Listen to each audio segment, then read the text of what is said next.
ममतामयी, करुणामयी, वात्सल्य और प्रेम की साक्षात प्रतिमूर्ति, परम आदरणीय, परम वंदनीय देवी जी और गुरुदेव की प्यारी संगत के चरणों में मेरा कोटि कोटि नमन।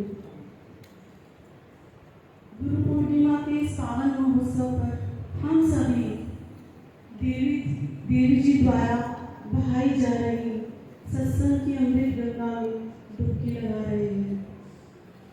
वैसे देवी जी के समक्ष कुछ भी कहना तो सूर्य को दीपक दिखाने के बराबर है, लेकिन फिर भी इस तुच्छ वाणी से जो भी दिखेगा उसे आप लोग स्वीकार करें।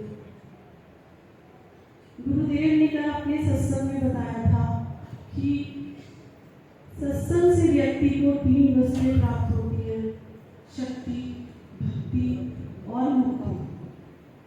और प्रभु श्री राम ने भी श्री रामचरितमानस में कहा है कि प्रकृति स्वतंत्र सकल गुण खानी, बिनु सत्संग ना पावई प्राणी।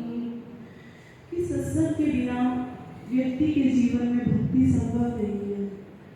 जब व्यक्ति के जीवन में भक्ति आ जाती है तो उसकी दशा ही नहीं, दिशा भी बदल जाती है।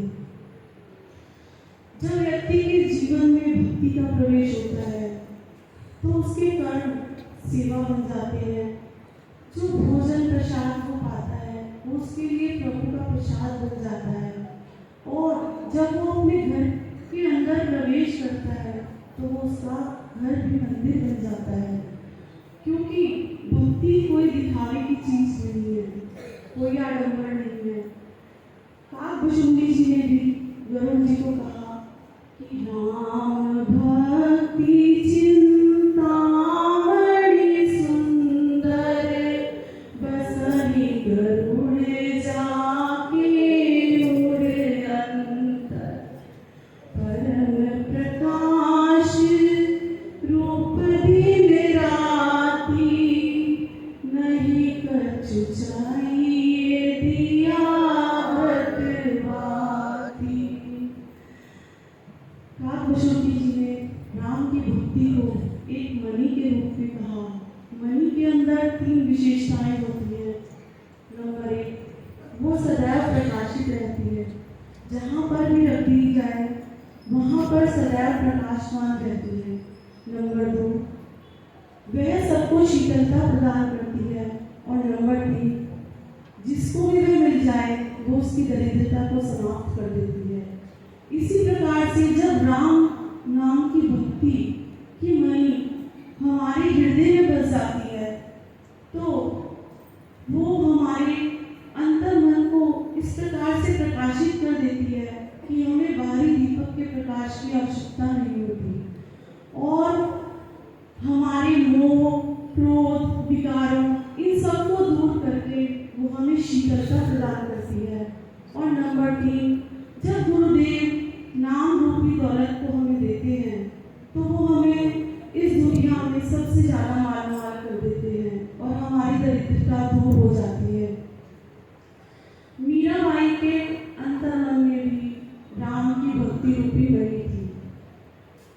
वो उन्हें राम की भक्ति से इतनी शक्ति मिली कि वो पूरे संसार का मुकाबला करके भी भगवान की भक्ति में लीन रही और उन्हें परमात्मा के चरणों की भक्ति भी मिली और मुक्ति भी मिली।